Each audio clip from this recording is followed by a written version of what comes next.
Hi, I'm Craig with ApplianceVideo.com. Today, we will be taking a look at the door gasket on this KitchenAid French door refrigerator.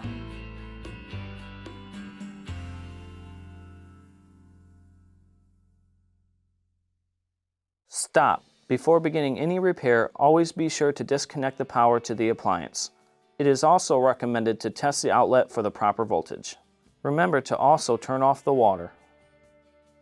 The main reason why you'll be replacing a door gasket would be purely cosmetic, as if it has a rip in it, or maybe it's just getting old and has mold around it. Now, click on the link below to view this repair video. ApplianceVideo.com guides you step by step, giving you the confidence to avoid recalls and callbacks, also saving time on repairs. Whether you're up against an uncommon repair or the latest appliance on the market, our videos have been created with you in mind. Our growing library of videos have been produced using our factory-certified technicians who have extensive infield experience over the past 30 years.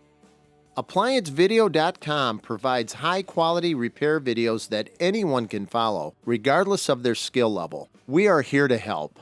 Click on the link below to view this repair video, and let us help you do it right the first time.